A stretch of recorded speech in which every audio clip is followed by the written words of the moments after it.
யாகேல் என்ன செய்யறா, அவ வந்து அந்த டென்ட் எல்லாம் அடிப்பாங்கல்ல, அவங்க தொழில் என்னன்னா அந்த டென்ட் எல்லாம் அடிக்கிறதுக்கு பெரிய ஒரு சுத்தியல் மாதிரி இந்த ஒரு இது மாதிரி வச்சிருப்பாங்களா, கடப்பாறை மாதிரி ஒண்ணு வச்சிருப்பாங்க, சுத்தியல்னு சொல்லலாம். அப்புறம் இன்னொரு ஆணி மாதிரி எல்லாம் பெரிய பெரிய ஆணி மாதிரி எல்லாம் வச்சிருப்பாங்கல்ல, அதை எடுத்துட்டு வர்றா.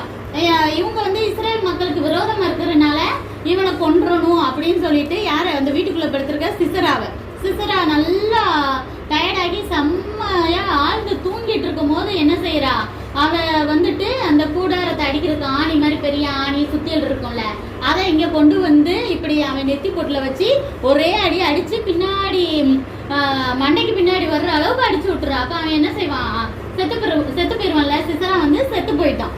அப்ப வந்து இதுல யாரு யுத்தம் செஞ்சு ஜெயிச்சது, யாகேல்ங்கிற ஒரு பெண் தான் என்ன செஞ்சா, எதிரிய கொன்னுட்டா.